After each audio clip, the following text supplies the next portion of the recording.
Live digital edition, coming to you from the one and only place where it's all possible, Hollywood, and we're right in the heart of it. I'm Amanda Salas. And I'm Kristen Brockman, and it's ladies' night, or day, I think it's day. Because sitting with us right now is a multi-talented performer. She has danced in Japan, she's performed on Broadway, and now she is cracking us up on 2 TV shows, including the new Starz comedy Survivor's Remorse. Take a look. Yes, sir. These are courtesy of Mr. Flaherty. I don't want nephew to get billed for no rip-off price like that. Not at all, sir. Okay. Two of them. Can I get you anything? About a peek at your panties. We'll be leaving shortly. Please welcome Erica and... Come on down. Work it out. Work it out. What? You like this? Work it, honey. Take a step back.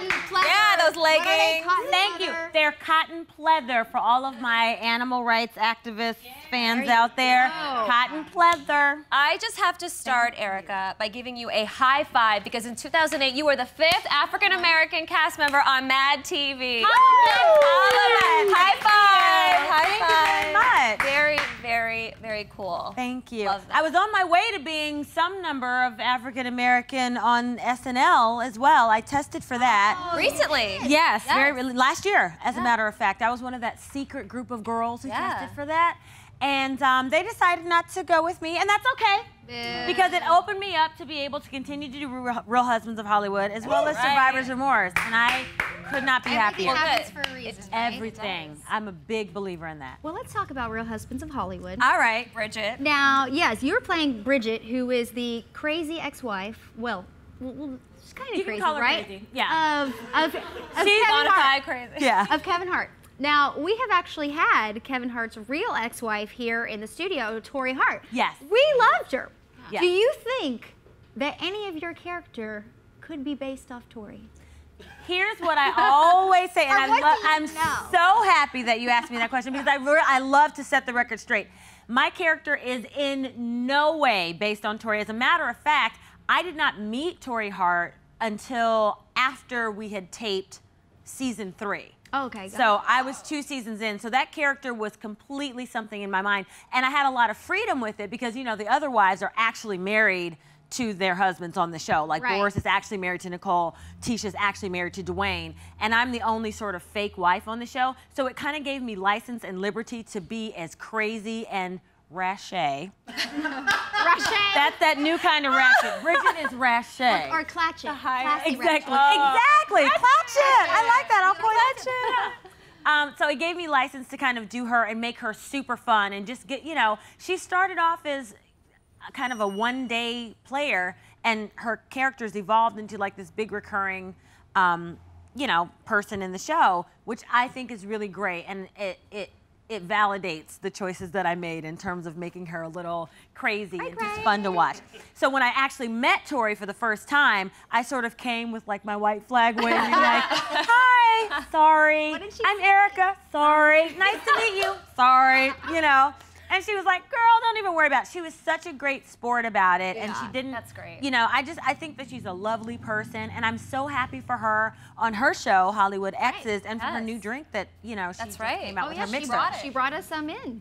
I want some, Torrei. Bring it on, Torrei. You must play your role so well that even some of your own friends will think that you were with Kevin Hart. It's true. I get that. Well, especially the second season. I don't get that as much anymore because I've been doing a lot of interviews and setting the record straight. But I had a lot of people who like went to school with me who were like, I didn't know that you married Kevin Hart. It's because I didn't. It's because you didn't. Right. I'm an actor. Well, have you had any crazy ex-girlfriend moments in real life? Ex-girlfriend moments? Well, have you ever been the crazy ex-girlfriend? Oh, yeah. Yeah. Here's the thing. I have to be honest with you. I think that no matter what character an actor plays, they have to draw on something, right? So, you know, there's a little rache in Erica. I love it. I have a handle on her. I keep that Pandora's box closed. But every now and then, if somebody rubs me the wrong way, she can get a little skirt, you know. Yeah. I love it. Yeah. So do I. It comes in handy, you know. So people know it's like, I'm nice, but don't take my kindness for weakness. I can't get a little pocket. You're nice. I want to get walked on. You're funny, and you do some celebrity impressions. Just a couple. Michelle Obama, Whoopi Goldberg. I don't do that so so much anymore, but I used to do that. Have you met any of the women that you've done an impression of, and was it awkward? Let me see. To be honest with you, I don't think that I've met any of the ladies that I've done impressions so of. far. So I don't know what that would be, you know, or how. And you're not doing an impression of Torrei Hart. We've clarified Right, that. absolutely not doing Not. Torrei. And I love her. I think she's great. Great personality. great. And I've only met her once, you know, so I mean, I'm basing this on one meeting. It's Right. not like we've hung out a lot, but Right. she just seems like, you know, she's got a really, really great demeanor and energy about her. So, and because that's not her, you know, I can't really count her as one of the people that I've like met. But no, I haven't. I don't know what that would be like. You know, I would have to remind them that, you know, imitation is the biggest form of flattery. You know, so before you cut my head off, just know that I like you. With the white flag, right? Yes, exactly, exactly. Well, let's talk a little bit about Survivor's Remorse. Okay. It's on Starz Network. Yes. Tell us a little bit like the premise of the show. Survivor's Remorse is about a basketball phenom named Cam Calloway who moves down to Atlanta with his entire family after getting a pro basketball contract. And it is the family together navigating all the ups and downs and craziness of getting that much fame and notoriety and money all at once.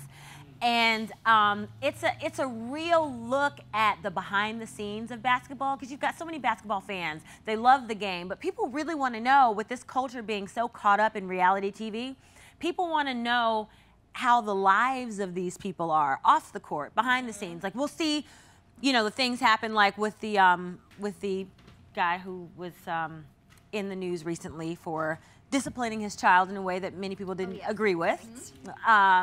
You know, we see them when they get to that point, you know, when they're at the podium saying, I'm so sorry, I didn't, you know. But, you know, you want to know, as a viewer, what happened that led up to that. So our show sort of takes a look at that. It's a scripted version. Many people say that it's based on LeBron James's life, but it's not. It's very, very loosely. Reminded me of LeBron in the clip. Loosely.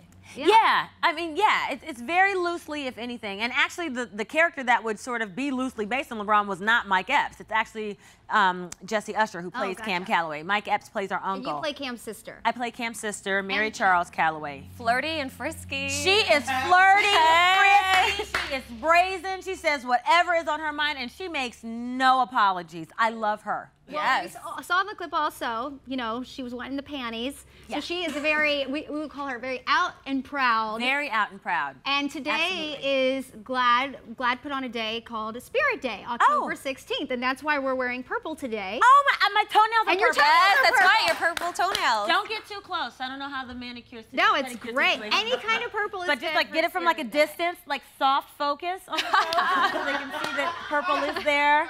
There you go. Good stuff. All right, that's enough. Bring it back up. Thanks. You are Thanks. going to be getting all kinds of offers on the internet now. Woo! Foot fetish, baby. Foot fetish. No, but so Spirit Day is all about standing up against bullying and accepting others who might feel that they're different or alone, and just basically being accepting. So what do you think that Mary, Chuck, your character, would say to a teen, a gay or lesbian teen who is being bullied at school? I think Or is Chuck. having trouble just coming out? I think Chuck would say, "Do you and F the world." That's what Chuck would say, because she's a potty mouth. You know, she just she has no filter, and she really is who she is. I don't think that she would even get why someone would have a problem being who they are, because I feel like she's always been this way, and she came from a pretty tough neighborhood. So, you know, it's not always easy to be comfortable and be in your own skin when you've got to worry about your safety, you know, just in general, but then you got to worry about your safety on another level when you're a little different from everybody else. And she's not, you know, she's a pretty girl. They don't have her sort of stereotypically hard. Right. We're just going to take that word, we're going to throw it out, okay? We're going to put in a new word, You know why? stereotypically. You know why? Because we don't like stereotypes. We don't like, that's why I couldn't say it, because we don't like stereotypes. You're welcome. You're welcome. Thank you. Thank you. Thank you. That's what it was. Good stuff. Yeah. No, but I think, you know, she's tough on so many different levels. And the fact that she can just be who she is, the money doesn't change her circumstances don't change her, the fact that she came from a rough neighborhood doesn't change her. I think that I think that Chuck would actually be ready to fight for whoever it was that was being bullied, you know, because she's a protector. Yeah. She protects her little brother and she protects her family, and she's very loyal. And she doesn't put up with anything that, you know, works against that. So she would probably be ready to physically, or at least very harshly verbally defend anyone who had issues, you know, coming out or being themselves or being picked on for who they were. Good. She sounds like, Like despite the physical stuff, which is just her protecting, she's probably a really good role model for somebody looking to stand up for themselves and come out. Absolutely, and I think that's the part of this character that I truly draw from me, because I'm a big supporter of, you know, the no bullying, because I was bullied. I was bullied when I was a kid, like all growing up. I was a nerd, you know, and people just didn't get me. I was sort of, you know, I had my own style, I had my own way of doing things, and I always went against the grain. And I think, you know, bullying comes from fear. We all know that. You know, people are afraid of something that's a little bit different than they are. Sometimes bullying comes from people's own insecurities. So when they see you and you have the courage to be different and to act differently and do things differently than, you know, the rest of the group, you're like, oh no, she's not part of the herd, so something must be wrong with her, you know, then you get bullied because of that. And I think once the victims of bullying actually see it that way, or like, you know, really understand that, you know, hurting people hurt people. So, you know, they'll kind of become a little bit more empowered, you know, and that's something I actually want to get on board with, like organizations that fight against bullying and speak out against. Spirit Day, well put. Yeah.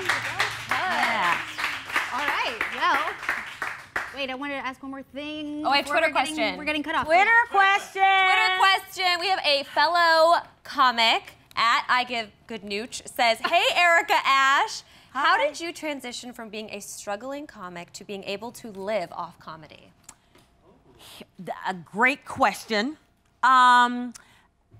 I will be honest with you, my path is a little different than the sort of run-of-the-mill, I went to school for this, you know, path.